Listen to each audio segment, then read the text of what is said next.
반갑습니다. 오늘 우리는 이제 보네포의 나를 따르라는 책에서 제일 마지막 두 장의 내용을 함께 보시겠습니다. 먼저는 성도들에 관한 내용들 제목으로 되어 있는 것과 그다음에 그리스도의 형상이라는 두 부분입니다.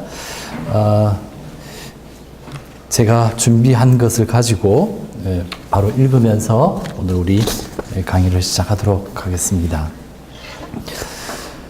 그리스도인의 제자직의 문제를 깊고 감명하게 다룬 보네포의 대작 나를 따르라는 성도들과 그리스도의 형상에 대한 논의로 끝을 맺습니다. 나를 따르라라는 제자직의 부름을 예수의 말씀, 특히 산상설교를 통해서 전반부 제1부에서 드러냈던 보네포는 이제 후반부 제2부에서 그 부름을 교회의 맥락 안에서 자리 잡게 했었습니다. 보네포는 이 책의 마지막 부분에서 제자직의 부름에 대한 교회론적 논의를 성도들, 즉 성화의 관점에서 다시 한번 고찰합니다. 그리고 그리스도의 형상에 대한 논의를 통해서 나를 따르라라는 제자직의 부름은 곧 그리스도를 닮는 것임을 주장하는 것으로 이 책이 갈무리 됩니다. 이제 우리 이 내용들을 좀 더 자세히 살펴보고자 합니다. 먼저 성도들이라고 하는 제목으로 되어 있는 부분을 우리 함께 보겠습니다. 보네포는 교회가 지금 처해 있는 실존적인 상황에 주목하고 있습니다. 그리스도의 교회는 세상의 지배를 벗어났습니다. 하지만 그러면서도 교회는 세상 한가운데 있지요. 하나님이 성도들의 공동체인 교회를 부르신 목적은 그들을 거룩하고 흠이 없는 자들이 되게 하기 위함입니다. 물론 거룩하신 분은 오로지 하나님뿐입니다. 그런 하나님이 세상 한가운데 거하시면서 자신의 성소를 마련하시고 이곳을 통해서 심판과 구원을 실행하십니다. 이 성소 안에서 거룩하신 하나님은 자신의 백성과 결속하시며 또한 그 백성 공동체가 하나님으로부터 죄로부터 하나님처럼 죄로부터 분리되고 거룩해지기를 원하십니다.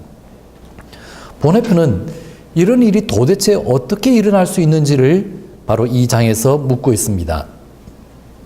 어떻게 하나님이 타락한 인간으로부터 죄와 완전히 분리된 성도들의 교회를 창조할 수 있을까? 타락한 인간으로부터 어떻게 성도들의 교회를 만들 수 있을까? 그 물음을 이곳에서 그는 던지고 있습니다. 그 물음은 죄인이 어떻게 죽지 않고 살아서 하나님 앞에서 또한 거룩해질 수 있는가? 라는 물음이기도 했습니다. 이 물음에 대한 대답을 어떻게 보네포가 찾아가는지를 우리가 좀 더 살펴보도록 하지요. 첫 번째는 성도들의 공동체라는 키워드를 중심으로 해서 칭의와 성화에 대해서 보네포가 논의하고 있는 부분입니다.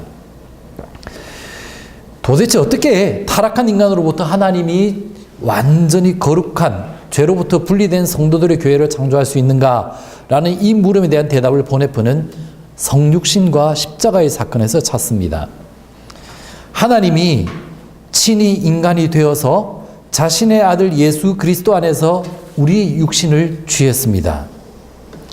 그리고 하나님은 자신의 아들을 십자가에서 진노의 심판을 통해서 죽게 하심으로 그의 아들과 함께 이 땅에 있는 모든 육신을 죽이십니다. 이를 통해서 하나님이 홀로 의로우시다는 사실이 드러나고 판명되었다고 보네포는 주장합니다. 그리고 이제 예수 그리스도 안에서 일어났던 그 일은 우리 모두에게도 일어납니다. 그리스도가 우리 육신을 취해서 자신의 몸에서 우리의 죄를 나무에 못 박으셨기 때문에 우리는 죽임을 당한 자로서 예수의 죽음 안에서 하나님의 의에 이제 참여할 수 있게 된다는 겁니다. 이게 바로 칭의의 사건이겠죠? 바로 이런 칭의의 사건이 십자가에서는 단 일회적으로 반복됨이 없이 우리에게 일어났습니다. 이 사건은 다시 반복되는 사건은 아닙니다. 이 사건은 반복될 수도 없고 반복되어서도 안 된다고 보네프는 여깁니다. 그리고 이 사건을 통해서 성도들의 공동체가 생겨나고 출현합니다. 죄인은 예수 그리스도 안에서 죽었다. 이로써 그는 죄와 분리되었다. 하나님이 이제 죄로부터 의롭게 된 공동체를 소유하신다. 이것이 바로 제자들의 공동체요, 성도들의 공동체다라고 보네프는 말합니다. 이 성도들의 공동체, 이 공동체는 이제 세상으로부터 벗어났지만 그럼에도 불구하고 세상의 한가운데에서 자신의 새로운 공간을 유지하며 살아갑니다. 바로 이런 공동체가 성도들의 공동체라는 거지요. 이런 점에서 보네프는 세상으로부터 벗어나서 그렇지만 세상의 한가운데에서 자신의 새로운 공간을 가지고서 그 안에 살아가는 그리스도인의 실존을 설명하기 위해서는 이제는 의인이라는 이름보다는 성도라는 이름이 적합하다고 여깁니다. 의인이라는 이름은 세례와 칭이라는 엄밀한 의미에서는 결코 반복될 수 없는 이례적인 사건과 관련되어서 부를 수 있는 이름이라는 거죠. 물론 그 사건은 우리의 매일의 삶 속에서 반복적으로 회상될 수는 있습니다. 회상될 수는 있습니다. 하지만 이제 관건은 의롭게 된 자의 생명의 은사가 예수 그리스도의 죽음 안에서 마지막 날까지 보존되는 것, 곧 성화의 문제라는 거지요. 이로써 보네프는 의인으로부터 성도로, 칭의로부터 성화로 시선을 돌립니다. 왜 보네프가 이 단락의 제목을 성도들이라고 붙였는지를 이제 우리가 조금씩 그 모습을 짐작하게 되는 거죠. 의인들이라고 이름 붙이지 않고 성도들이라고 이름 붙였을 때 그는 성화의 문제를 다루고 싶다는 것이죠. 보네프는 칭의와 성화를 상세하게 비교합니다. 먼저 동일한 지점은 찾습니다. 칭의나 성화가 둘 다 십자가에 달린 그리스도의 근거에 있다는 것이나 또 그리스도와의 사귐을 그 내용으로 삼고 있다는 점에서는 둘 다 동일합니다. 하지만 칭의는 그리스도인에게 이미 일어난 하나님의 행위에 근거하지만 성화는 하나님의 현재적이고 미래적인 행위에 대한 약속에 있다는 겁니다. 칭의가 신자를 예수 그리스도와의 사귐 안으로 옮겨 놓는다고 한다면 성화는 신자를 그리스도의 몸인 교회라는 공간 안에서 보존합니다. 칭의는 그러니까 신자를 예수 그리스도와의 사귐 안으로 옮겨 놓는다고 한다면 이제 성화는 신자를 그리스도의 몸인 교회 안으로 불러들여서 그 공간 안에서 보존한다는 거죠. 칭의는 그래서 개인을 교회의 지체로 만들지만 성화는 개인과 함께 교회를 보존합니다. 이런 점에서 보네프는 성화의 문제를 철저히 그는 개인적인 사건으로만 말할 수 없고 교회 공동체라고 하는 차원에서만 이야기해야 될 것에 대해서 굉장히 관심을 가지고 있는 점을 우리가 여기서 보게 됩니다. 그러니까 칭의는 어찌 본다면 아주 하나님과 우리의 1대1의 사건으로서 경험된다고 한다면 성화는 철저히 교회 공동체와의 관계 안에서 일어날 수 있는 일이다 라고 하는 것이었죠. 칭의가 새로운 인간의 새로운 창조라고 한다면 성화는 예수 그리스도의 날까지 새롭게 창조된 인간을 보존하고 유지한다는 겁니다. 이건 아마 여러분들이 창조론을 공부하셨으면 늘 맨날 처음 듣는 이야기 아닙니까? 그죠? 하나님이 처음에 창조하시고 그 다음에 보존하신다라고 하는 것처럼 칭의는 그리스도인으로 새로운 인간을 창조하는 것이라고 한다면 성화는 그것을 보존하는 하나님의 은혜다라는 거죠. 결국 하나님의 뜻의 온전한 성취는 성화에서 이루어진다고 보네프는 파악하는 것입니다. 교회의 성화, 이 세 가지 특징에 대해서 그 다음에 살펴보겠습니다. 보네프는 이제 왜 그가 중간에 책을 읽다 보면 교회의 성화에서 저도 처음에는 이거 무슨 말이야? 라고 생각을 했는데 아까 보신 것처럼 성화는 철저히 한 개인을 교회와의 공동체 안에서 풀어나가야 될 문제라고는 생각했기 때문에 성결의 문제를 우리가 나의 마음의 혼자 깨끗함의 정결함을 만드는 것 이런 차원으로 그는 생각지 않았고 철저하게 언제나 공동체적인 관점에서 생각을 했습니다. 교회라는 공간에서 늘 생각했습니다. 그래서 그는 교회의 성화라는 용어를 계속해서 반복해서 쓰고 있는 것을 보게 됩니다. 그렇기 때문에 성화의 문제는 이제 교회론의 문제로 그는 늘 이야기할 수밖에 없는 거겠죠. 보네프에 따르면 교회는 하나님에 의해서 죄와 분리되었으며 이로써 이 땅에 있는 하나님의 거처가 되었습니다. 성소가 되었습니다. 보네프는 구약에서 하나님께서 성소를 두시고 그곳에서 임재하시면서 이스라엘 백성과 결속하시고 친교를 이루셨던 것처럼 이제 그리스도의 몸인 교회는 하나님이 이 세상 안에 두신 성소라고 그는 간주합니다. 이 땅에 있는 하나님의 거처가 되어서 세상의 심판과 화해를 전하는 장소가 되었으며 이런 중에 교회는 이제 그리스도의 재림을 대망합니다. 이것이 교회의 성화의 세 가지 특징을 부여한다고 보네프는 주장합니다. 교회의 성화는 첫 번째, 세상과의 분명한 분리 가운데서 유지된다. 교회의 성화는 또한 하나님의 성소의 합당한 변화 가운데서 유지된다. 하나님의 성소는 거룩한 곳 아닙니까? 그죠? 그 거룩한 곳에 합당한 변화가 교회에 일어나야 된다는 것이 두 번째 요소라는 거고, 세 번째 교회의 성화는 예수 그리스도의 날에 대한 기대 가운데 숨겨져 있다. 기대와 숨겨짐. 우리가 혹시 흔히 종말론적인 마지막에 대한 대망 속에 있으면서도 아직 우리가 뭔가 이루어야 될 것들에 남겨진 숙제들, 이것을 이제 보네프는 여기서 염두에 두고 있는 거죠. 이 세 가지 특징을 하나씩 살펴보도록 하고, 사실 이 세 가지의 특징에 대한 이야기가 성도들이라는 이 책에서의 가장 중요한 핵심적인 구조입니다.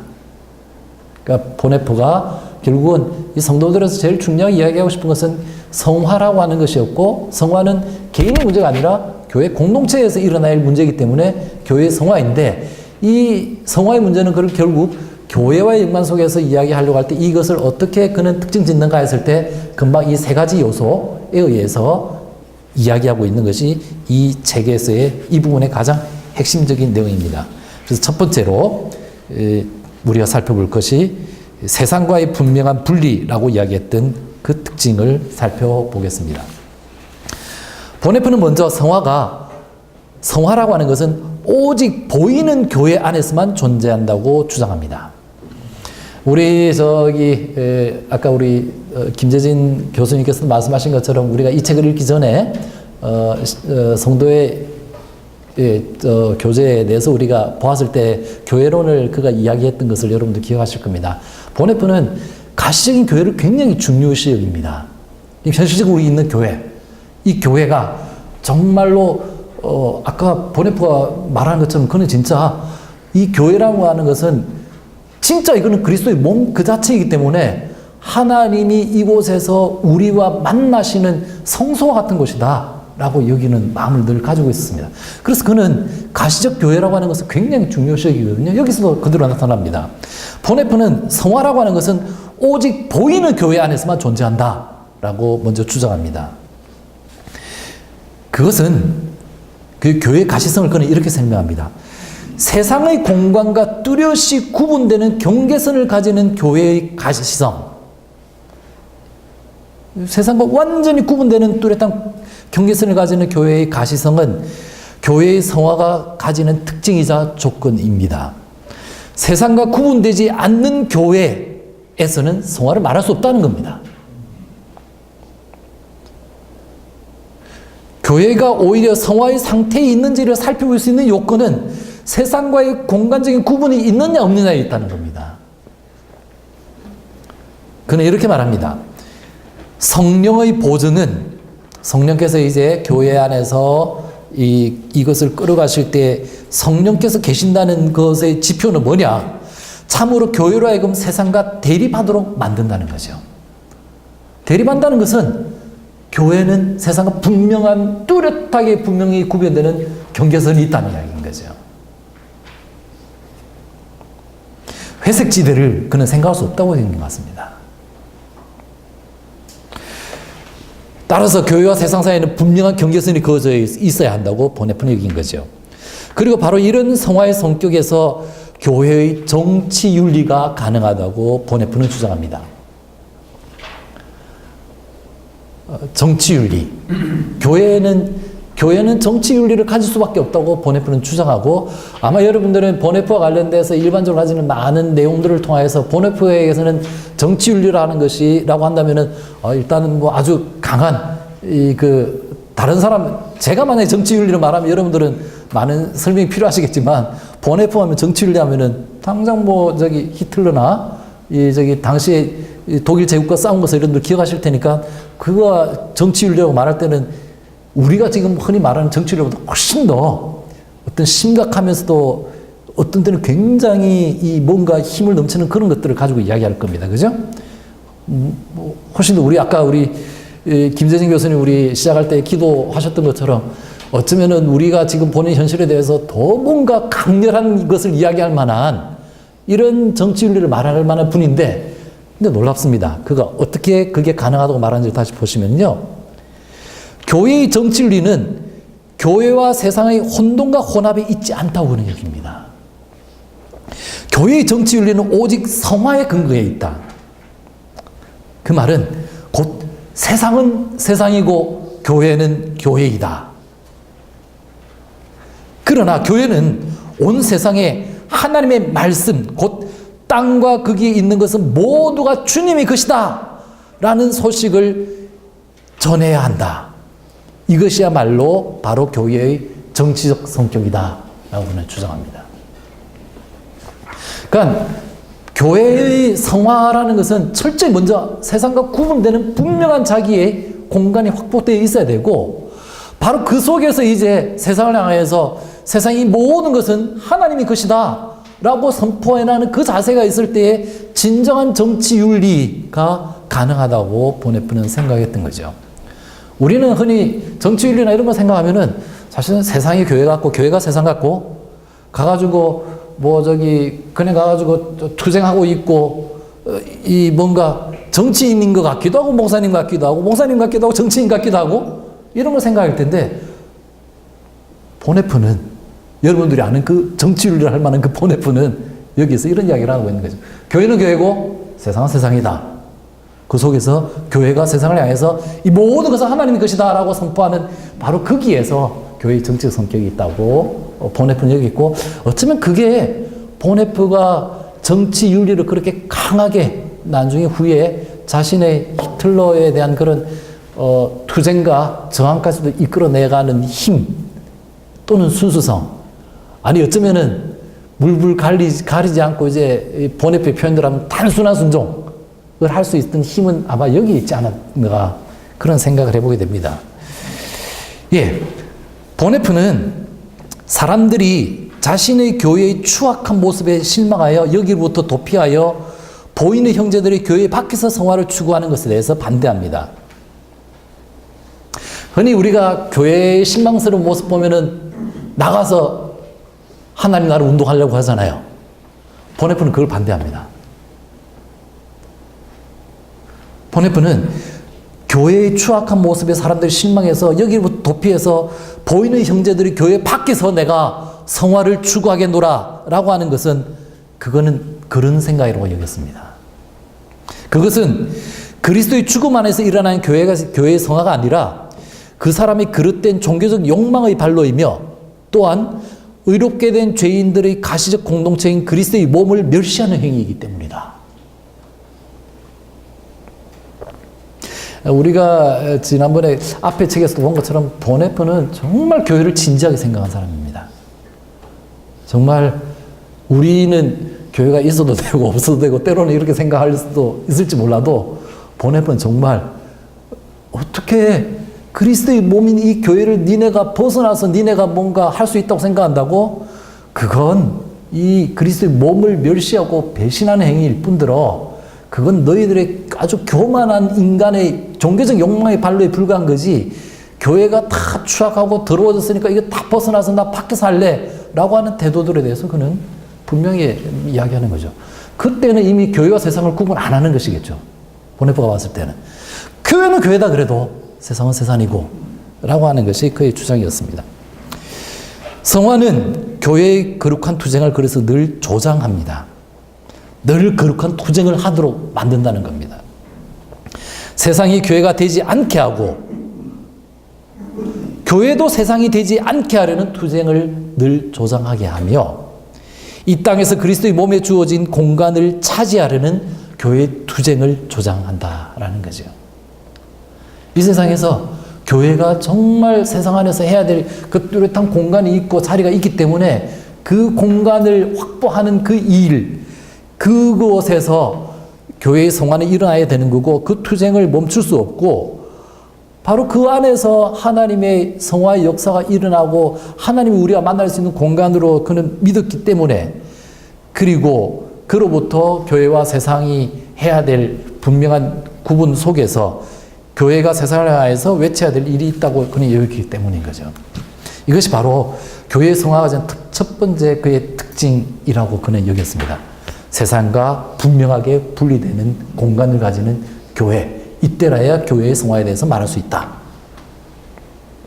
두 번째는, 이 두 번째가 더 아주 자세한 내용으로 나옵니다. 두 번째는 아까 우리가 보았던 것처럼 교회 성화라는 것은 부름에 합당한 변화를 생각을 해야 된다는 것이었습니다. 둘째로 보네프는 바로 이처럼 세상과 분리됨으로써, 앞에 이제 세상 분리를 이야기하지 않았습니까? 그죠? 교회는 이제 세상과 분리됨으로써 하나님의 성소 안에서 살아갑니다. 하나님의 성소, 거룩한 하나님의 성소 안에서 살아갑니다. 성소 안에서 살아가기에 적합해야 된다는 이야기인 거죠. 교회가 세상으로부터 분명한 분류가 필요했던 이유는 교회가 하나님의 성소 안에서 살아가게 하기 위해서, 다시 말해서 성도들이 모든 일에서 부르심과 복음에 합당하게 살아가게 하기 위한 것이었습니다. 여기서 보네프는 성도의 삶, 곧 성화의 삶을 다음과 같이 대담하게 선언합니다. 세상과 육신은 그리스도와 함께 십자가에 달려 죽었고 세례를 통해 죽었다. 죄는 더 지배할 수 없다. 왜냐하면 죄의 세력은 이미 무너졌기 때문이다. 그러므로 그리스도인이 죄를 짓는다는 것은 이제 전혀 불가능하다. 하나님으로부터 난 자는 죄를 짓지 아니한다. 요한일서 3장 9절 말씀. 죄의 세력 아래 살아가는 사람을 우리가 죄인이라고 부른다고 한다면은 그는 그리스도인을 더는 죄인이라고 불러서는 안 된다고 여깁니다.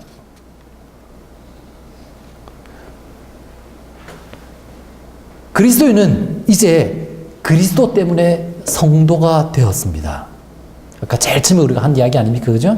어떻게 해서 이 타락한 인간으로부터 성도의 공동체를 만들어내는가 하는 것은 예수 그리스도의 성육신과 십자가의 사건 안에서 이루어졌던 그 일 때문에, 바로 그 일 때문에 그것은 그리스도인을 성도로 만든 사건이었던 거죠. 죄인에게 거룩해야 된다고 하는 것을 요구하는 것은 불가능한 요구일 겁니다. 죄인에게는 거룩해야 된다는 불가능한 요구를 해서는 안 됩니다. 하지만 보네프는 이렇게 말합니다. 성도는 거룩해야 된다. 왜냐하면 그는 성령을 통해 그리스도 안에서 거룩해졌기 때문이다 라는 겁니다. 그렇기 때문에 성화의 삶, 부르심에 합당한 변화가 성도의 삶 안에서는 이루어져야 된다는 거죠. 이래서 그는 먼저 악덕과 성령의 열매에 대한 이야기를 해나갑니다. 보네프는 성도의 삶은 성령의 조명 아래 이루어지는 악덕의 폭로와 제거에서 시작된다고 주장합니다. 바울이 서신들에 거명되는 악덕 목록에 대한 분석을 통해서 보네프는 악덕을 세 개의 큰 범주로 나누어 설명합니다. 여러분들이 나를 따르라 이 책을 앞에서 쭉 읽어오셨으면 보셨겠지만은 주로 1부에서는 보네프가 예수님의 말씀, 산상수훈을 중심으로 해서 복음서를 중심으로 해서 그가 주석을 하고 이야기를 했다면은 후반부에 와서 2부에 와서는 주로 바울 서신들을 굉장히 많이 그가 염두에 두고 있습니다. 그래서 여기서도 바울 서신서 안에서 성도의 그 합당한 삶과 관련되었을 때 합당하지 않는 삶으로서 바울이 제시했던 그 악덕의 목록들, 그것을 그는 쭉 분석을 하면서 크게 4개의 범주로 나누어 설명합니다. 그 첫 번째가 음행의 죄입니다. 이 부분은 그냥 제가 조금 빨리 읽어 넘어가도록 하겠습니다. 부연 설명하지 않고. 음행은 창조자 하나님에 대한 죄이다. 이 죄 안에서 인간은 하나님이 정하신 경계선을 넘어서며 하나님의 피조물들을 침범하기 때문이다. 아울러 음행은 그리스도의 몸 자체에 대한 죄이다. 그리스도의 한 지체인 그리스도인의 몸이 음행을 벌일 때 그리스도와의 신령한 사귐도 망가뜨리기 때문이다. 물론 음행은 성령이 머무는 자신의 몸에 대한 죄이기도 하다. 악덕의 두 번째 범주에 해당하는 것은 탐욕이다. 보네프는 음행이 탐욕과 함께 결부되어 있다고 여깁니다. 음행하는 자는 탐욕을 당연히 가지게 되며 그래서 인간을 더럽히고 오염시키는 세상의 노예가 된다고 주장하지요. 세 번째 악덕의 유형은 형제증오입니다. 자신의 욕망을 위해서 사는 자는 자신의 뜻과 욕망에 방해가 되는 형제를 미워하기 마련입니다. 그러기에 이것은 분쟁, 증오, 시기, 살인으로 이어집니다. 음행하고 탐욕을 품은 자에게서 형제 사랑은 기대될 수 없기 마련입니다. 네 번째 유형의 악덕은 방탕입니다. 자신의 몸과 형제를 존중하지 않는 행위는 결국 규모 없이 먹고 마시는 불경한 방탕으로 흐를 수밖에 없다고 여겼던 것이죠. 이처럼 보네프는 4개의 범주로 나누죠. 제일 처음에는 바울이 말하는 수없이 많은 죄악들의 목록이 있지 않습니까? 그는 이렇게 크게 4개로 나눠가지고 음행, 그 다음에 탐욕, 형제증오, 방탕 이렇게 나눠 설명할 수 있다고 여겼던 거죠. 물론 교회, 곧 성도들의 교회는 이런 악덕으로부터 분리되었으며 항상 거듭에서 분리되어야 합니다. 이 일을 벗어나서 성도들은 육신의 일이 아니라 성도의 열매를 맺어야 합니다. 물론 이 성령의 열매는 인간 자신이 만들어낸 어떤 노력의 결실이 아니라 그리스도가 성령을 통해 성도 안에서 살아가기 시작하기 때문에 그렇게 해서 맺게 되는 열매입니다.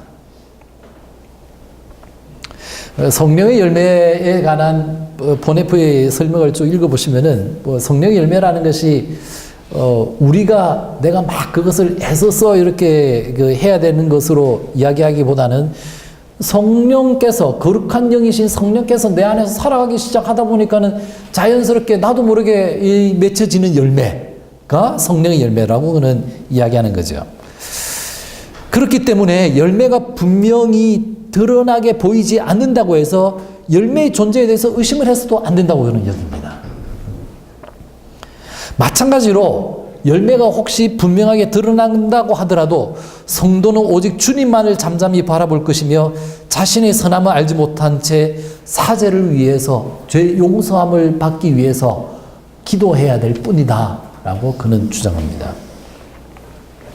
두 번째는 이 성도에게 합당한 삶의 그 모습에서 교회의 권징에 대한 이야기를 합니다. 저는 이 보네프 이거를 쭉 보면서 이 권징이라는 부분이 어찌 보면은 보네프가 이야기하는 성화론에서의 가장 중요한 특징의 모습을 드러내는 것이 아닌가 싶습니다. 저는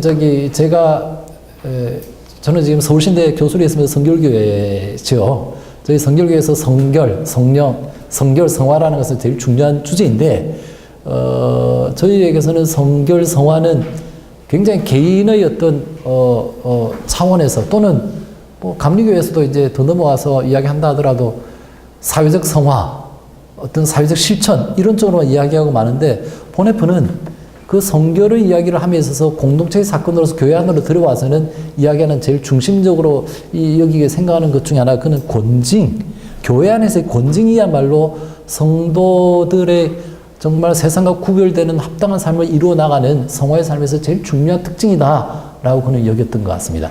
그리고 저는 이 부분을 보면서 여러분들도 뭐 함께 보시면서 느끼시겠지만 우리 한국 교회가 이 부분에 대해서는 참 우리가 제대로 하고 있는 데가 없는 것 같다라는 그런 반성을 하게 됩니다. 한번 좀 같이 보시도록 하죠.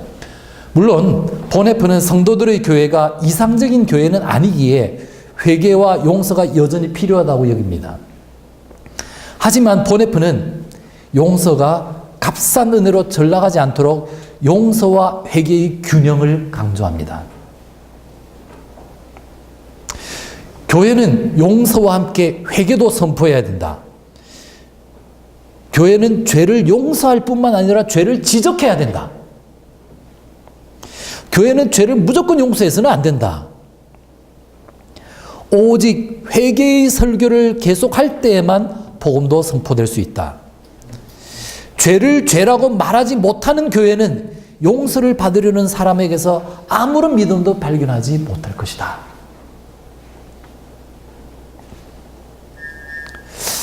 이런 점에서 보네프는 교회의 권징의 중요성과 그 적절한 절차에 대해서 상세하게 설명합니다. 보네프는 권징의 실행은 교회가 복음에 합당하게 살아갈 수 있는 비결, 교회를 세상으로부터 분리시켜주는 성화의 기능을 실행한다고 그는 여겼습니다. 교회에 맡겨진 열쇠의 권한인 권징은 특히 보네프는 이제 열쇠의 기능 중에 하나가 잠금이 기능이 있지 않습니까? 베드로에게 천국의 열쇠를 주시면서 네가 매면은 메어지고 풀면 풀리다 할 때 그 맨다는 것이 권징에서의 문제라고 그는 여겼습니다. 그래서 열쇠의 권한이 이 권징은 구체적인 먼저 죄의 지적에서 시작된다고 여겼습니다. 아까 앞에도 죄를 지적해야 된다고 이야기한 것처럼 근데 이 죄의 지적이라는 것은 우리가 막연히 우리 모두가 다 하나님 앞에서 죄인 아닙니까? 그죠? 그럴 때 누구나 다 우리가 죄인이죠 라고 하는 식의 일은 어쩜 보면은 너무 때로는 막연한 의미에서의 죄의 지적을 그는 염두에 두지 않았습니다. 그런 소리는 여기서 할 때 뭐 이건 아니라고 얘기했습니다. 아주 구체적인 죄, 그리고 죄에 대한 구체적인 지시,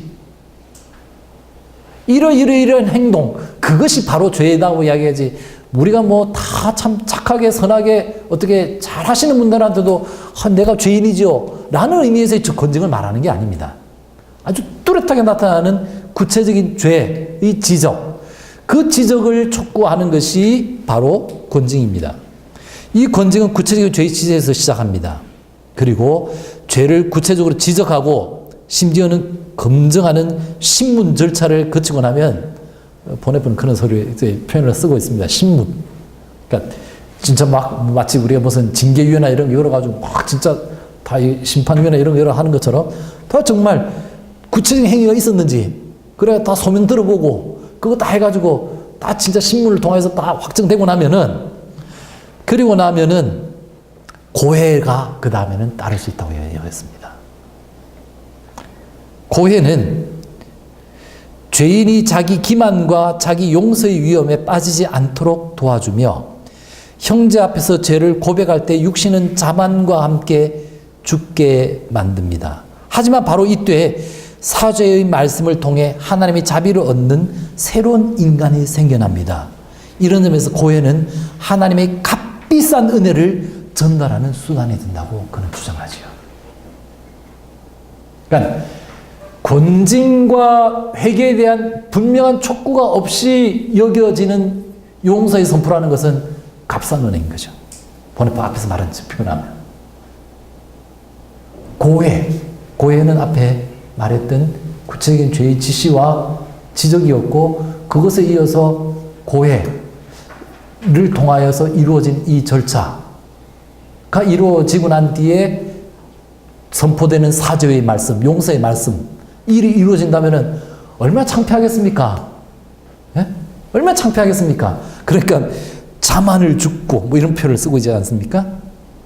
육신은 자만과 함께 죽게 만들고 이제 그렇게 죽고 나면은 이제 새로운 인간이 다시금 생성되는 그 경험을 하게 되기 때문에 하나님의 값비싼 은혜의 통로라고 보네프는 보았던 거죠. 여러분께서도 아시는 분은 아시겠지만은 여기서 고해는 특별히 루터가 고민했던 그 문제를 바로 이제 보네프도 그대로 끌어와서 설명하고 있는 것을 보게 됩니다.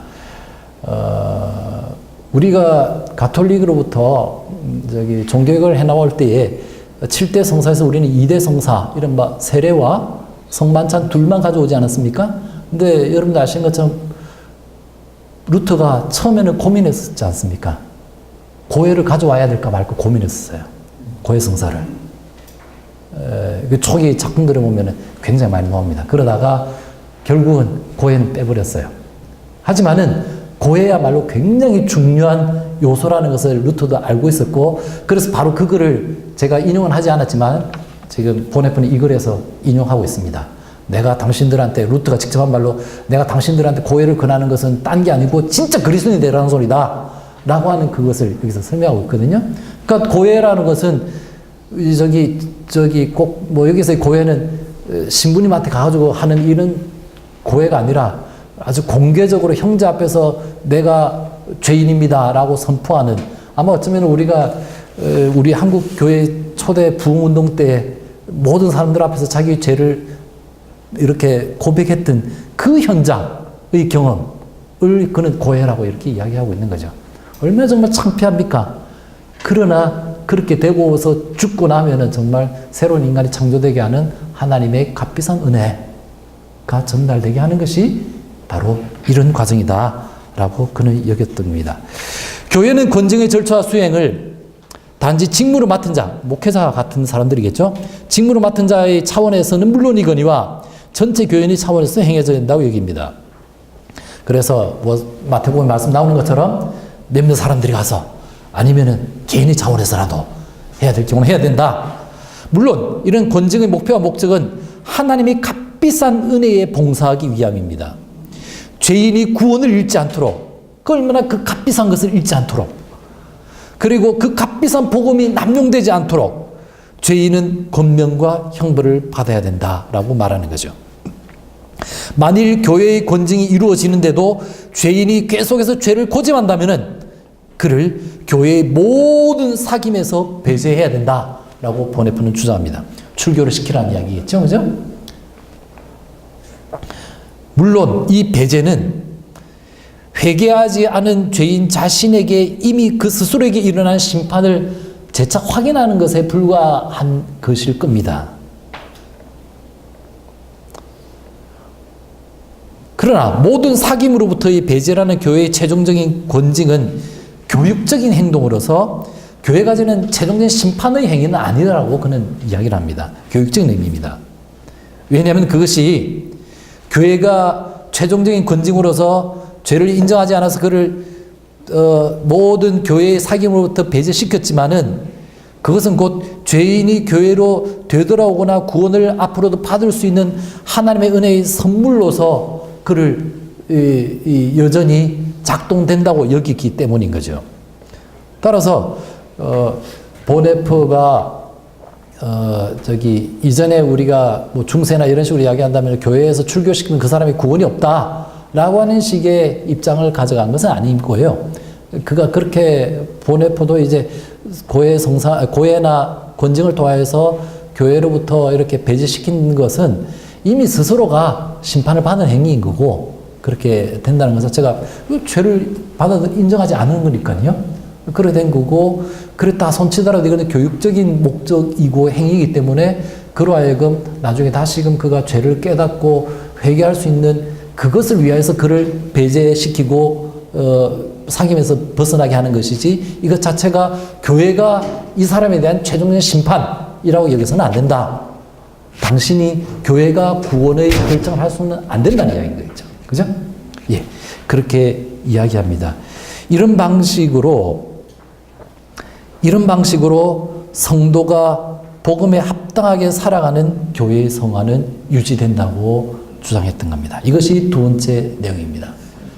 우리가 지금 이제 두 번째 이 교회의 성화의 두 번째 특징으로서 성소에 합당한, 복음에 합당한, 부르심에 합당하게 살아가는 그 모습 속에서 있어야 성화라고 하는 것이 유지된다는 이야기였고, 아마 이 부분이 우리가 흔히 말하는 그 성화의 내용의 가장 중심적인 내용이 되리라고 생각합니다. 그 다음 세 번째 특징은 이제 교회의 성화라고 하는 것을 종말론적인 관점에서 살펴봐야 되지 않는가 하는 것이 세 번째 이야기입니다. 아마 우리가 앞에서 본 것처럼 결국은 아까 칭의와 성화를 이야기할 때도 칭의라고 하는 것은 이례적인 과거적인 사건에서 이미 이루어진 일에 있었다고 한다면 성화라고 하는 것은 현재적이고 미래적인 하나님의 행위에 관한 이야기라고 했을 때처럼 결국은 그리스도의 마지막 날까지 우리를 보존시켜주는 그 일과 관련된다고 한다면 그리스도의 마지막 날 그 시점까지 보존돼야 되니까 종말론적인 관심을 가지고 이야기할 수밖에 없겠죠. 그래서 세 번째 종말의 심판에서 견딤과 기다림이라고 제가 한번 소제목을 잡아봤습니다. 보네프는 교회의 진정한 성화의 세 번째 특징을 제시합니다. 모든 성화는 예수 그리스도의 날에 견디는 것을 목표로 삼는다. 성화라고 하는 것은 세상의 평가나 심판이 아니라 종말의 주님 앞에서 이루어질 심판 앞에서 견딜 수 있도록 하는 것을 목표로 삼는다 합니다. 성도들은 마지막 날까지 거룩한 교회 안에서 보호를 받으면서 흠과 부끄러움이 없이 주님 앞에 서야 합니다. 그렇기 때문에 오직 성화된 교회만이 마지막에 예수 그리스도 앞에 설 수 있습니다. 보네프는 심판에 대한 명확한 기준을 제시합니다. 마지막 날에 이루어질 그 심판이라고 했을 때 그때 심판의 명확한 기준을 그는 제시하는데 그는 이렇게 이야기합니다. 주님은 우리가 선 그리고 악, 그 선, 악 간에 우리의 몸으로 행한 것을 따라서 심판하신다. 우리는 행함을 따라 심판을 받는다. 그러므로 우리는 선한 행위를 하라는 명령을 받았다. 여기서 보네프는 믿음과 선행의 분명한 상관관계를 강조합니다. 성서의 어느 구절도 믿음을 선행과 대립시키지 않으며 그래서 선행을 믿음의 파괴자로 보지 않는다. 믿음을 오히려 방해하고 파괴하는 것은 선행이 아니라 오히려 악한 행위이다. 은혜와 행위는 한 통속이다. 믿음이 없는 선행이 없듯이 선행이 없는 믿음도 없다. 라는 거죠. 따라서 마지막 심판에서 견디기 위해서 그리스도인은 모든 일에서 선한 행위를 위한 준비를 갖춰야 된다라고 주장합니다. 이런 의미에서 선행은 그리스도인의 목표라고 보네프는 단언합니다. 물론 그는 이런 인간의 선행을 구원론적으로 공로주의로 해석하려는 시도에 대해서는 단호하게 대처하고 반대합니다. 그는 이렇게 말합니다. 그러나 선행은 오직 하나뿐이다. 우리가 말할 수 있는 선행이라는 것은 오직 하나뿐이다. 그것은 예수 그리스도 안에서 하나님이 행하시는 일, 그것만이 오로지 선행이라고 말할 수 있을 뿐이다. 우리가 구원을 받는 것은 그리스도 안에서 일어난 하나님 자신의 일 때문이지 우리 자신의 행위가 때문이 아니다 라고 말함으로써 여기서 말하는 선행이라는 것을 공로주의적으로 이해하려고 하는 것을 생각하는 것으로 착각해서는 안 된다는 거죠. 물론 우리가 그리스도 안에서 구원받고 새롭게 창조된 목적은 그리스도 안에서 선한 행위를 하는 것이라고 그는 주장합니다. 우리를 새롭게 창조하신 하나님의 목적은 그리스도 안에서 선한 행위를 하는 것이라는 거죠. 하지만 우리가 행하는 그래서 모든 선행이라고 하는 것은 하나님이 이미 준비하셨던 하나님 자신의 선행일 따름이며 하나님이 우리에게 친히 행하신 결과일 따름이다. 그런 점에서 우리가 우리의 행위를 해서 나타난 선행이라고 하는 것은 철저히 하나님의 선물이다 라고 그는 주장합니다. 우리의 선행은 세상에 심판의 마지막 날 주님 앞에서 견딜 수 있기 위해서 우리가 갖춰야 될 그 선행이라고 하는 것은 우리의 행함이 결실이 아니라 하나님의 선행의 결실이라는 것을 인정한다면은 그 다음에 우리는 이렇게밖에 말할 수밖에 없습니다. 그렇다면은 우리로서는 우리의 선행을 인식할 수 없다라는 거죠. 우리가 우리의 선행을 해놓고서 그것을 인식할 수 있는 길은 없다는 거죠. 따라서 우리의 선행은 우리의 눈에 전혀 보이지 않는다. 우리의 성화는 모든 것이 드러날 때까지, 마지막 날에 그 순간에 모든 것이 드러날 때까지, 종말의 심판 앞에서 모든 것이 드러날 때까지 우리에게 숨겨져 있다. 그러므로 성급하게 성화의 진보를 자신에게서 확인하려고 하거나 남들에게 드러내려고 하는 자세는 비신앙적이고 불신앙이라고 그는 비판합니다. 그런 것은 포기되어야 됩니다. 오직 하나님만이 우리의 선행을 알고 계신다. 그리고 우리는 오직 하나님의 선행만을 알 따릅니다. 그러기에 우리는 오로지 주님을 기뻐할 뿐이다 라고 말합니다. 이런 시선의 정향 속에서 보네프는 다음과 같이 선언하면서 이 성도들이라는 글의 이 단락을 끝냅니다.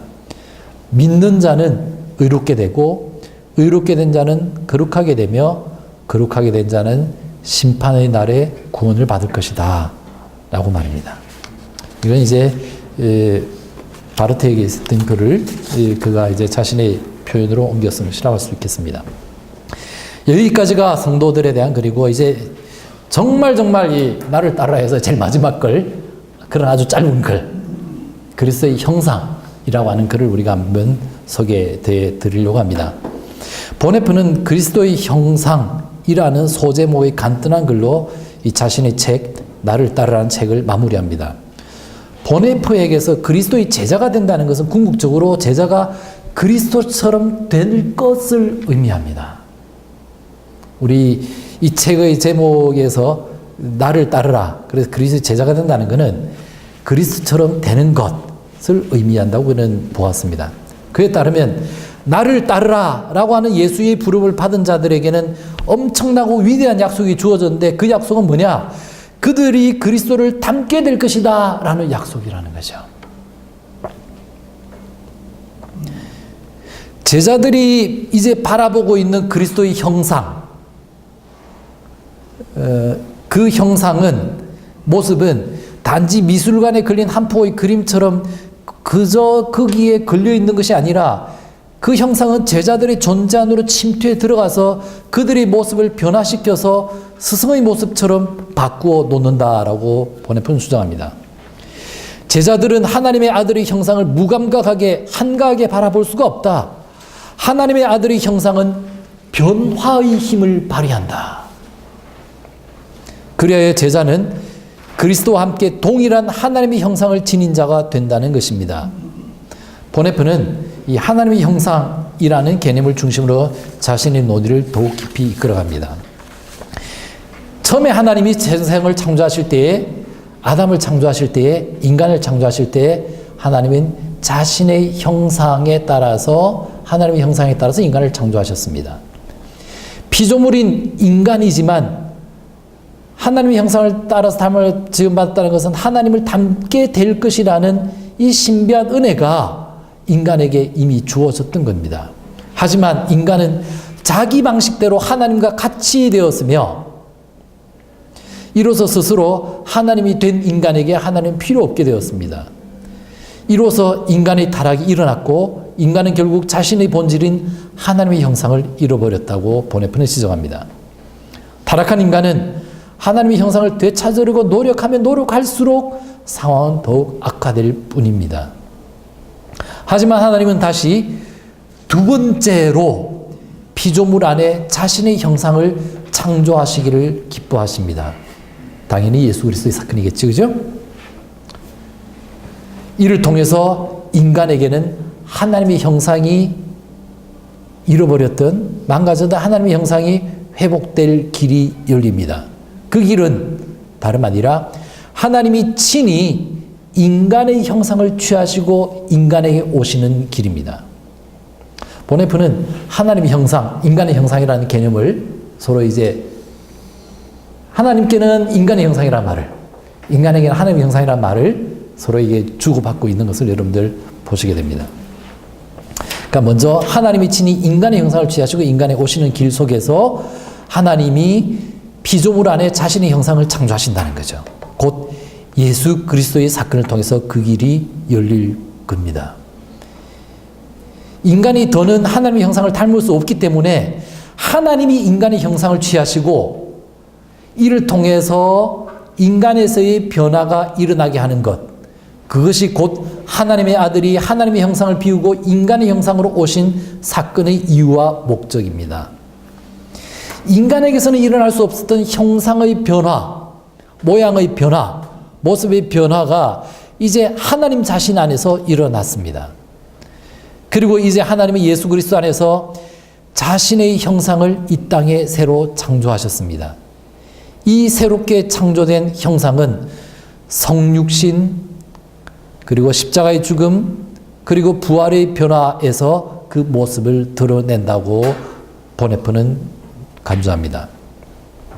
하나님이 새로운 형상으로 오신 예수 그리스도는 우리를 자신의 모습으로 만들어 가기까지 쉬지 않고 일하십니다.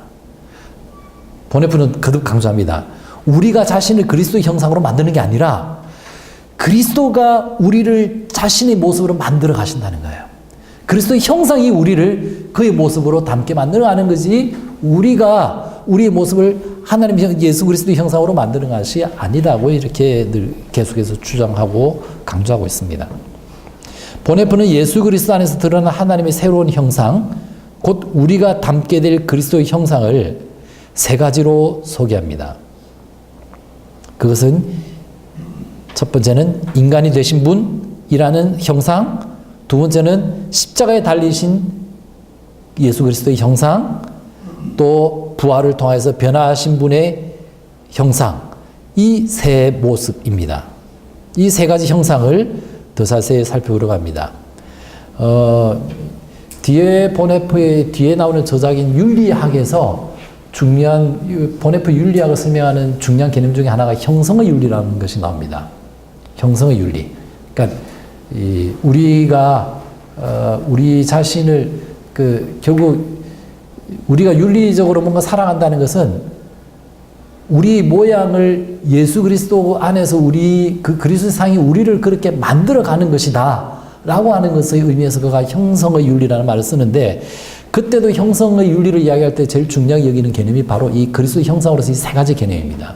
그러니까 이미 이때 나왔던 이 개념을 나중에 형성의 윤리에서 그대로 쓰고 있다는 거죠. 이 첫 번째는 성육신으로서 인간이 되신 것, 그 다음에 십자가에 달리신 것, 그 다음에 부활하신 것, 이 세 형상이 결국은 우리를 이 그리스도로 닮게 하는 그 모습. 보네프는 이런 생각을 가졌던 것 같습니다. 우리가 진짜 그리스도 형상을 가만히 그대로 잘 보고 있으면은 우리가 그 모습으로 변한다는 것이었던 거죠.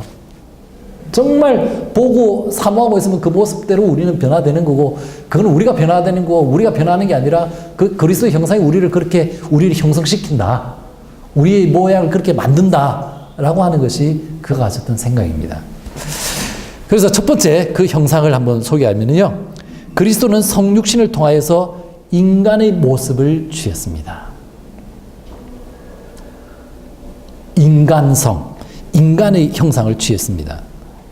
그러니까 모습, 형상 이런 말을 이제 보네프는 이렇게 교차해서 쓰고 있습니다. 첫 번째 이게 그리스도의 형상의 모습이라는 거죠. 네? 이렇게 되신 것은 인간이 그리스도와 같이 되어서 하나님의 형상의 가치를 다시 얻을 수 있도록 하기 위한 목적 때문이었습니다.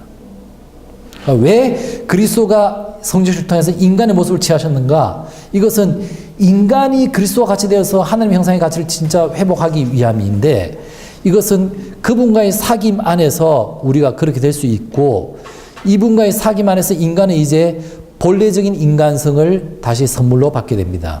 이래야 인간은 고립적인 죄에서 벗어나 온 인류와 사귐을 나누며 여기서 그리스도의 형상을 닮은 우리의 모습이 구현됩니다.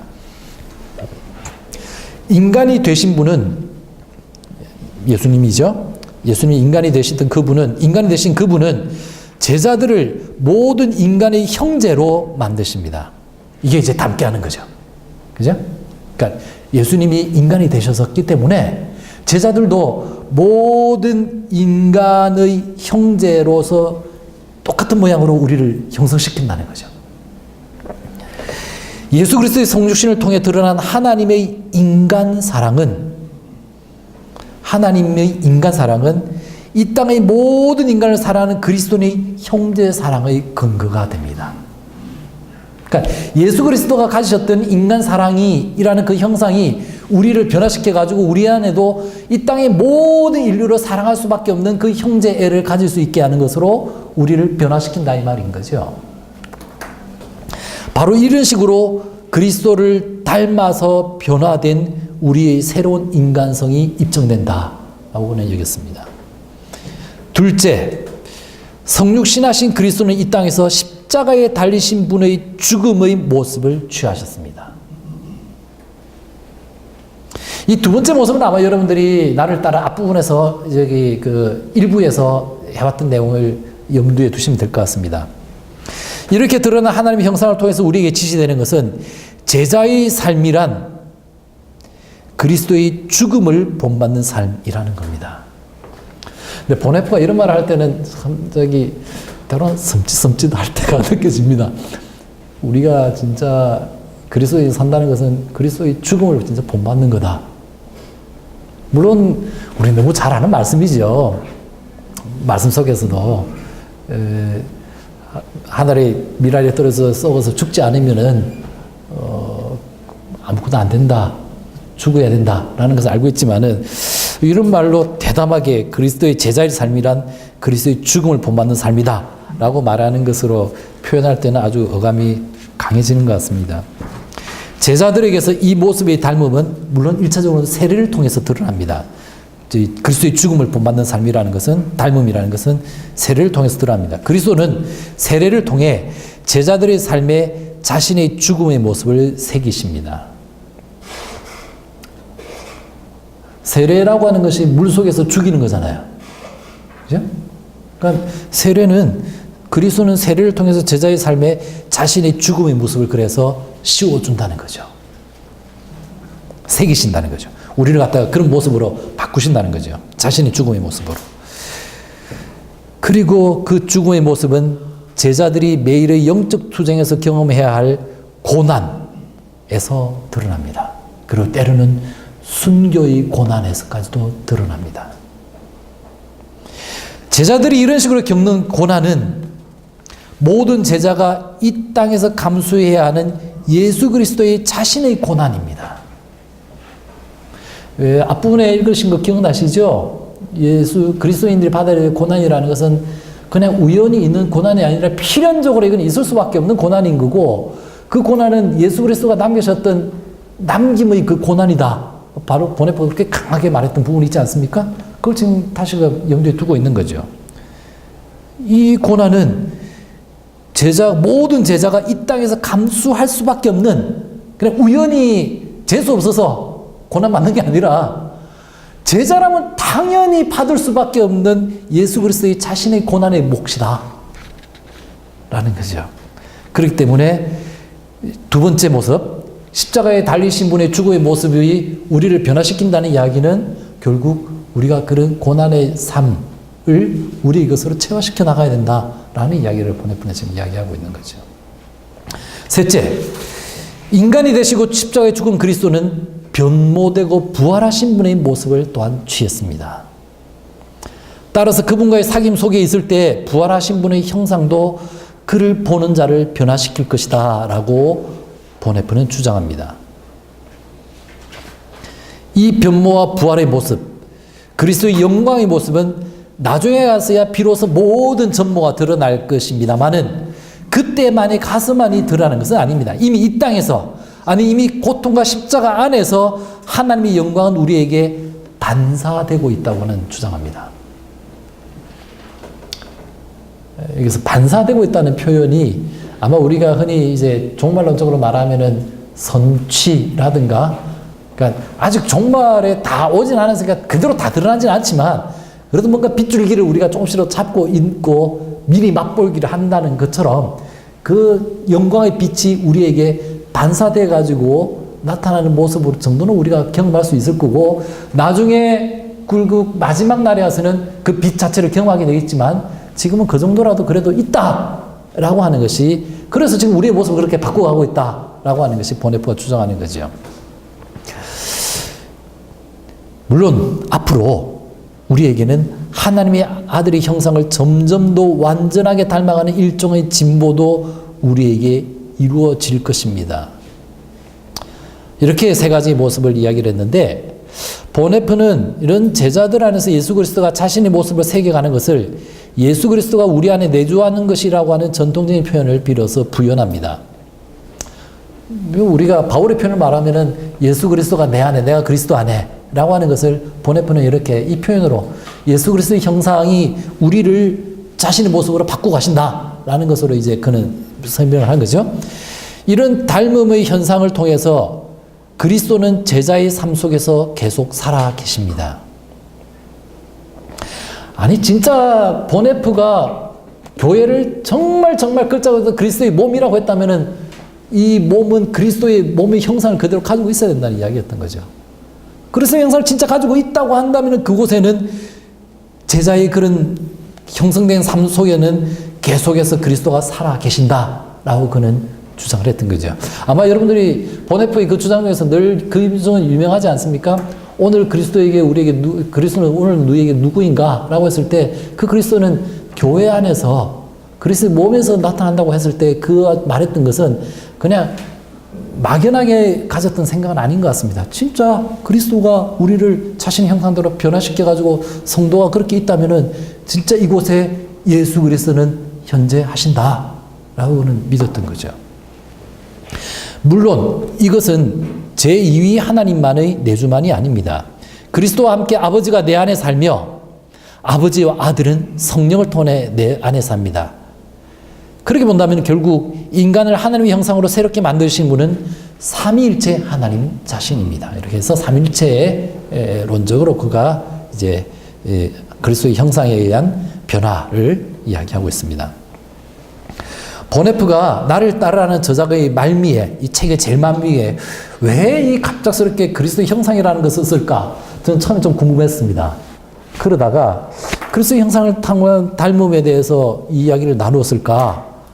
이것을, 이 이야기를 왜 제일 결론부 같은 뒤에 썼을까라는 것에 대해서 저는 나름대로 이 글의 마지막 부분에서 그의 의도를 읽어볼 수 있지 않을까 생각합니다. 보네프는 나를 따르라는 예수의 말씀에 대한 단순한 순종이 인간에게 어떻게 가능할지에 대한 대답을 결론적으로 제시하려 했던 것이 아닌가 싶습니다. 여러분들 제일 앞에 왜 저기 값비싼 은혜 이야기하고 난 뒤에 단순한 순종이라는 것을 보네프가 되게 강조하지 않습니까?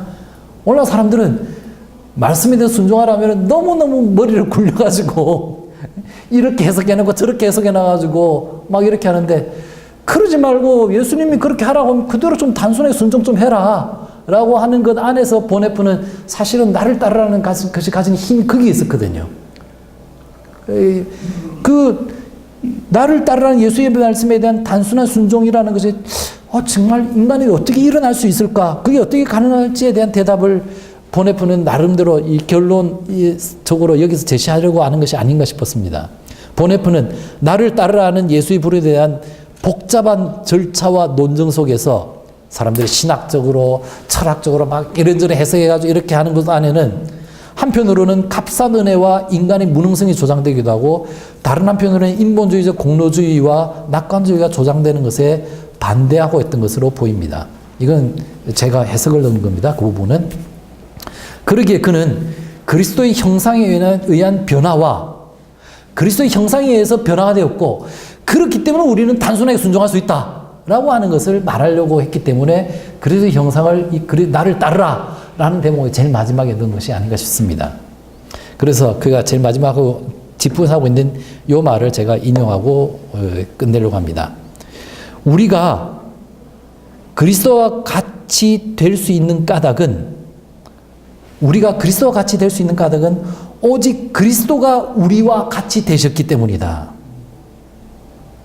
우리가 또 그 다음에 그리스도와 같이 될 수 있는 까닭은 오직 우리가 그리스도와 같이 되었기 때문이다. 이제 우리는 그리스도의 형상이 되었기 때문에 그리스도를 본받아 살 수 있다. 이제 우리는 그리스도를 단순하게 따르면서 그리스도를 닮은 삶을 살 수 있다. 이제 우리는 단순하게 말씀에 순종할 수 있다. 이게 보네프가 마지막에 왜 그리스도의 형상을 통하여서, 여기 우리 책에서 그 밑에 각주에 보시면은 이 부분, 이 그리스도 형상에 대한 이 부분 보시면 여러분들 그 토마스 아켄피스의 그 그리스도를 본받아라는 것이 생각나실 텐데, 보네프가 실제로 그 글을 꽤 읽고 이곳저곳에서 많이 인용들을 한 것 같습니다. 특별히 성도의 교제 같은 경우에서는 여기에서도 그 부분을 꽤 염두에 두고 있었던 이유는, 그리고 그것을 말한 것 안에는 이처럼 나를 따르라는 예수의 단순한 부름에 사람들이 자꾸 복잡하게 얽어넣고 있는 것과 달리, 보네프는 우리가 그 순종이 가능하게 되는 것은 그리스도의 형상이 우리를 완전히 자신의 모습처럼 바꾸어 놓았기 때문에, 그렇기 때문에 우리는 단순하게 순종할 수 있는 것이지, 뭐 우리의 대단한 능력이고 우리의 어떤 이 공로고 이렇게 하는 식으로 자꾸 복잡하게 좀 따지지 말고 그냥 예수님 좀 따라와라 라고 하는 것을 말하기 위해서 이 그리스도의 형상이라고 하는 이 대목을 통하여서 그가 결론을 내리지 않았나, 저는 그렇게 생각을 합니다. 예, 여기까지가 제가 오늘 준비한 강의입니다. 고맙습니다. 예, 혹시 제가 설명드린 것에서 좀 불분명하거나 질문이 있으시거나 하시면은, 예. 유인물 5페이지 상단에 있는 맥락에 선악간의 그 몸으로 행하는 것을 따라 심판하신다라고 하는 그 심판이 어떤 걸 의미하는지 이 보네프가 그 마지막의 심판과 관련해 가지고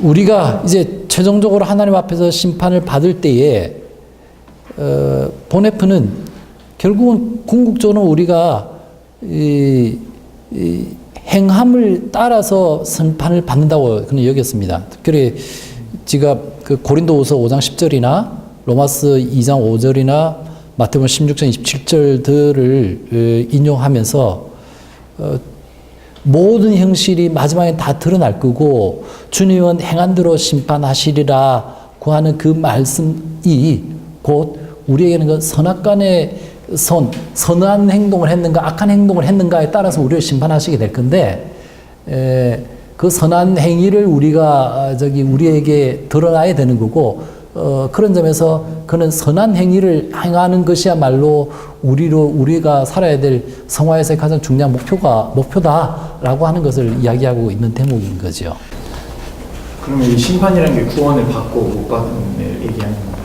이 부분을 해가지고 아마 그래서 이 보네프가 그런 이야기를 하는 것 같습니다. 그래서 그 뒤에 제가 인용해 놓은 것처럼 보네프가 우리가 흔히 공로주의냐 행위에 의한 구원이냐라고 했을 때 결국은 본인이 이야기하려고 하는 그 대목은 아니다라는 것을 결국 끝까지 항변하기 위해서 선한 행위는 오직 한 가지뿐이다. 하나님이 행하신 행위 그것뿐인 거고, 단지 우리는 그 행위의 결실로서 하는 행위로서의 우리 행위이기 때문에 어찌 본다면은 우리의 행위처럼 우리는 여겨질 수 있는 것이 아니라, 우리 보네프가 말한 여기서의 선한 행위라고 하는 것은 궁극적으로는 하나님의 선한 행위에 의해서 이끌어져서 우리가 할 수밖에 없는 선한 행위이기 때문에, 보네프의 설명에 따라가면 그렇게 할 수 있겠죠. 진짜 그 사람은 예수 그리스도를 정말 믿어서 그 하나님의 선한 행실을 정말 수용한 사람이라면은 어찌 그에게서 그 선한 행실이 안 나올 수 있겠느냐.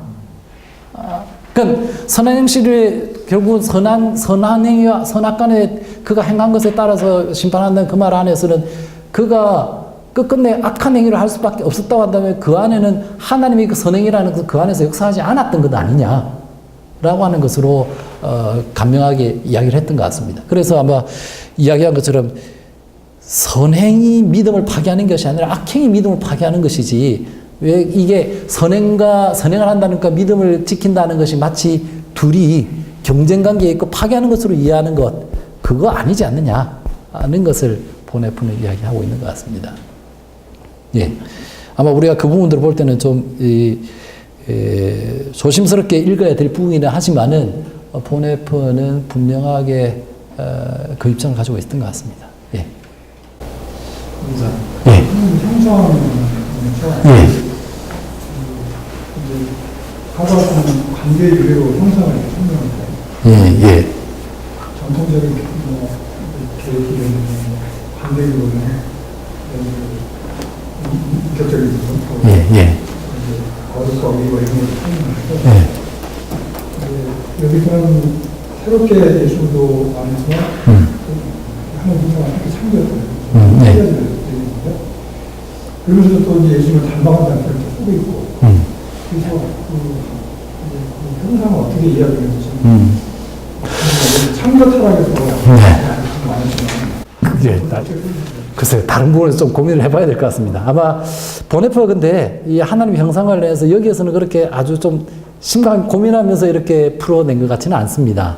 어찌 보면은 관계적인 모습보다는 어찌 보면 굉장히 실제론적인 모습으로서 이야기를 그는 하나님 형상에서 이야기를 하는 듯한 모습이 지금 보여지고 있기 때문에 이 하나님 형상에 대해서는 아마 뭐 창조와 타락 등이나 뒤에서 그가 어떻게 다루는지를 좀 봐야 될 것 같은데, 여기에서는 그로서는 이 그리스도의 형상, 그리스도 안에서, 그러니까 첫 번째 아담에게서 하나님이 드러내시고 했던 하나님의 형상이라는 것이 실패했을 때에 그 하나님의 형상은 하나님은 결국은 두 번째 아담에게서, 두 번째 아담인 예수 그리스도 안에서 하나님의 형상을 제대로 구현하셨고, 그래서 이제 우리에게도 그 형상에 따라서 우리의 진짜 인간의 본질적인 모습을 찾아갈 수 있게 하기 위해서는 아까 말했던 그 세 가지 예수 그리스도의 십자가의 죽음과 그리고 성육신과 부활, 죽음과 부활,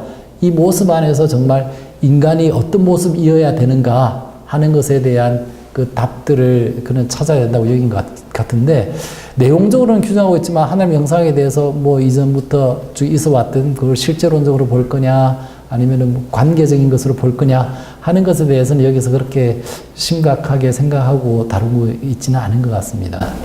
이제 제가 이제 공부를 알 생각을 공부해놨는데, 여기서 보면 이제 세 가지를 얘기하는데, 관계가 좀 관련이 있는 것 같은데, 네. 그렇죠. 그리스도인의 어떤 그리스도가 계속 받아시고 십자가에서 구하시면서 만나면서 성도의 그런 시대적인 그런 있으면 굉장히 정적인 것이 있고 개인적인 것이 있고, 그다음에 또 자기완성적으로 또 가슴 것이 다른 것 같아요. 반대를 하면 그런 급격한 압박이 여기는 이제 반대비는 아니지만은 그리스도의 그 형상을 우리가 참여한다, 이렇게 해서 그래도 우리가 좀 압박이 크는 것 같아요. 근데 이제 행위가 존재라는 또 예. 근데 그렇고 오히려 그렇게 말씀하실 것에 있어서 봤을 때는 어쩌면은 저는 이제 이 부분에서 보네프가 형상이라는 개념을 가지고 굉장히 역동적으로 그리려고 하고 있다는 것을 계속 저는 보여지거든요. 그러니까 마치 제가 일부러 그런 비유를 썼었는데, 그리스도의 형상이라는 게 모양 아닙니까? 그죠? 그걸 보고 있으면은 그냥 그림에 저기 있는 거, 저 그림이 저대로 있는 게 아니고 그게 나를 결국은 나를 그 모습으로 바꾸어 가더라 라고 하는 것이 이제 보네프가 말하려고 하는 주요 모습이고, 그런 점에서 어떤 하나님 형상이 나한테 들어왔다 빠졌다 이런 문제의 차원이 아니라 그 그리스도의 형상은 결국은 하나님의 모양처럼 우리를 만들어 가고 변화시키는 역동성에다가 초점을 맞추는 것을 봤을 때는 거기에는 어떤 그런 오히려 그렇게 본다면 관계적인 측면, 관계적인 입장에서 하나님 형상을 이야기하는 것을 이야기할 수 있는 이 소지도 꽤 커지지 않을까 싶습니다. 예. 어떻게 사는 저도 잘 모르겠습니다. 한번 저기 나중에 직접 공부해 보시고 그 좀 더 말씀 더 주시면 좋겠습니다. 예, 시간이 많이 간 것 같은데 어떻게 저기 교수님 어떻게 할까요? 아, 네. 저기 결국 바른 신앙 갖고 예, 또 순종하고 네. 얄짤한 한마디로 순종해 나가면 네, 자연히 성화돼 간다. 네, 그런 말씀만 있어요. 만약 그렇지 않고 예, 믿고 살면은 범죄할 수가 있고 예. 깐죽들 때뭐 해결을 건중을 받아가지고 결국은 순종을 믿고 순종하는 예, 맞습니다. 본래의 성을 예. 회복하는 예, 그런 가운데 점점 그리로 닮아간다. 예, 예, 예, 성상회가 우리 함께하는 예, 예, 예. 예, 맞는 말씀입니다. 예, 잘 정리해 주셨습니다. 예. 네. 책이 보면 354페이지인데 300, 54페이지 예, 그리스도 형상에 대한 부분이에요. 네, 각주 7번에서는 그 인간의 육체의 실제적 형상이라고 해서 보네퍼가 이제 그리스도론에서 다뤘다고 이제 되어 있어서 네, 그 부분에서 좀 그리스도론 강의나 뭐 창조한 타락이 나타날지 모르겠는데 그 보네퍼가 이해할 때 그 하나님의 형상인 그리스도와 그 하나님의 형상대로 창조된 그 타락하기 이전의 아담의 차이에 대해서 언급하고 있는 부분이 있는지. 여기에서도 저 보네프는 그냥 하나님의 형상을 따라서 우리 이마고라고 하는 말도 쓰지만은 저기 그 창세기 1장 27절에 보면은 하나님의 형상을 따라서 하나님의 모양대로라고 이야기하는 것처럼 결국은 그 말 속에서는 하나님의 형상을 따라 지음받았다는 것은 하나님을 닮았다라는 정도의 의미로서 보네퍼는 쓰고 있는 것 같고, 그래서 그때 닮았다는 게 뭐냐라고 하는 것에 대한 구체적인 내용들은 하고 있지는 않은 것 같습니다. 그랬을 때 그 닮았다로 하는 것은 결국은 이제 보네퍼는 하나님처럼 또는 우리가 저쪽에 그리스 정교에서 오히려 좋아하는 그 용어처럼 한다면은 신화라고 그러지 않습니까? 데이피케이션. 하나님으로 되는 것, 하나님처럼 되는 것. 그런 의미 정도로서 포괄적으로 일단 여기서는 쓰고 있는 것 같고, 그 다음에는 성도에 대해서는 그 종말론 부분을 보네퍼가 다루면서 그 창세기 기사를 종말론적으로 이해를 하더라고요.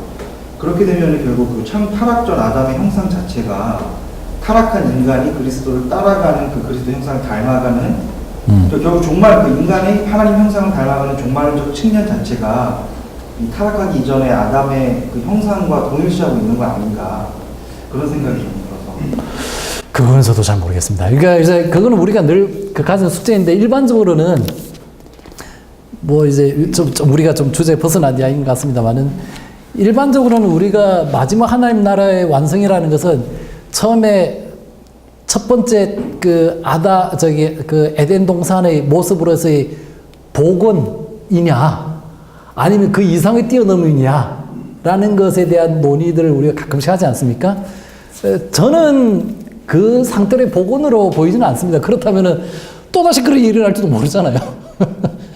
오히려 하나님 나라의 최종적인 완성이라는 것은 그 상태에서 첫 번째 창조 가졌던 그 타락이 이전에 그 첫 번째 창조 가졌던 그것의 상태가 원래 가지려고 했던 궁극적인 형태를 오히려 여기서 실현된 것이라고 봐야 된다고 한다면은, 그걸 이제 거꾸로 말한다면 첫 번째 아담의 형상에서 이야기하려고 했던 그걸 단지 회복했느냐의 문제가 아니라, 실제로는 그걸 통해서 진짜 닮았고, 그래서 진짜 닮아져 있는 것을 실현해 나간 것은 지금 예수 그리스도의 사건을 통해서 종말론적으로 이루어졌던 이 사건에서 이야기해야 되지 않을까 싶은 생각이 듭니다.